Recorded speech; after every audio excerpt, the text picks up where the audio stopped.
Voilà, je vous dis bonsoir dans le Seigneur et c'est toujours un privilège de rendre témoignage.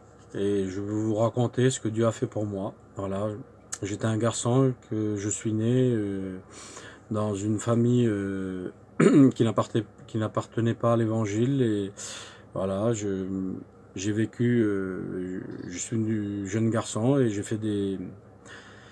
fait des projets dans le monde. Et voilà, donc comme tout chaque homme, j'ai fait ma vie dans le monde et je continuais comme ça. Et je me suis marié, j'ai rencontré ma femme et ma femme est devenue chrétienne. Et par rapport à ça, j'ai parti beaucoup en mission. On partait beaucoup l'été, le soir j'allais à la Réunion, même l'hiver, je connaissais un peu les choses de Dieu. Mon père était chrétien aussi, donc on a toujours été dans les missions et on a toujours connu les choses de Dieu, mais j'étais un garçon qui priait jamais, qui s'accrochait pas aux choses de Dieu, à l'évangile.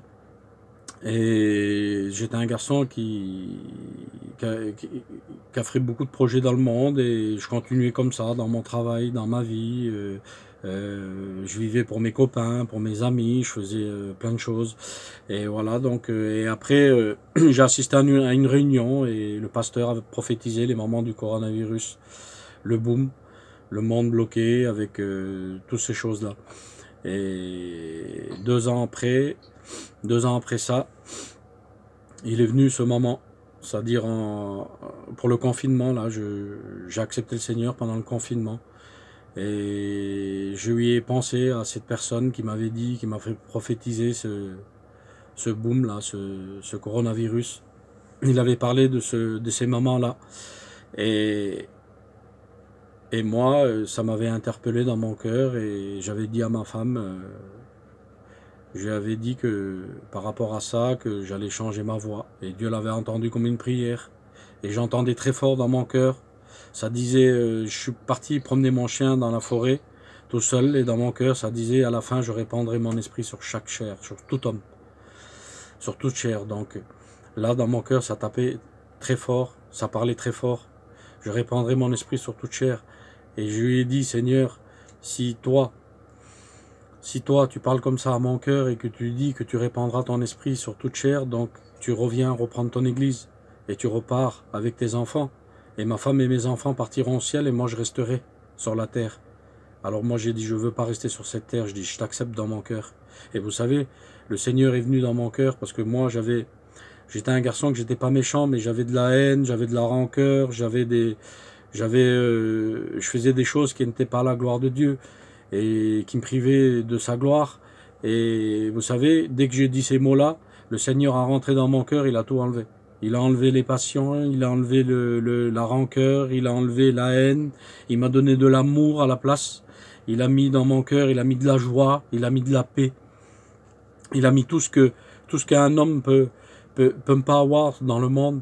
Si on accepte Jésus, on accepte le plus grand trésor qu'on peut trouver, c'est le Seigneur.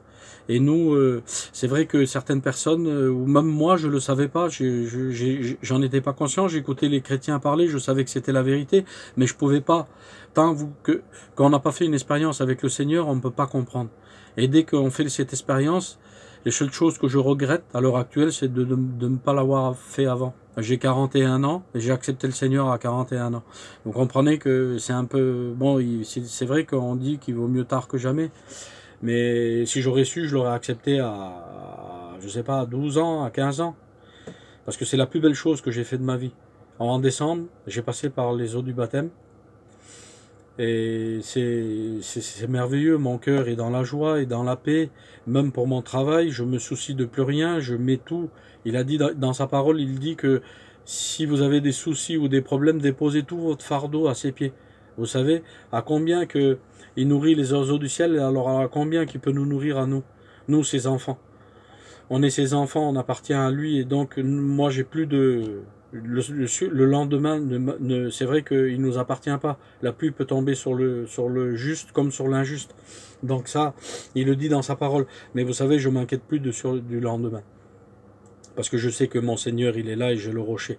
Et je me tiens sur son rocher et c'est lui qui me garde. Vous savez, je n'ai plus besoin de m'inquiéter de quoi que ce soit dans ce monde. C'est vrai que dans la vie chrétienne, on a des soucis, il y a des choses qui nous accablent dans ce monde, mais on fait partie On fait partie de Dieu maintenant. Moi et mon foyer, on sert le Seigneur.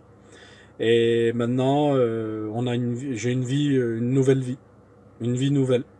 Parce que je l'ai accepté. Donc voilà, je vous dis au nom du Seigneur, faites une expérience avec lui. Vous allez voir, vous allez trouver la paix, la joie, vous allez trouver le plus grand trésor, parce que le monde, ce qu'il peut vous apporter, le Seigneur, vous apportera le double et le triple de ce que peut vous apporter le monde, parce que tout ce qu'il y a dans le monde, on ne le trouve pas dans la vie de Dieu. C'est impossible. Alors voilà, je voudrais vous dire que Dieu vous bénisse et que Dieu vous garde. Amen.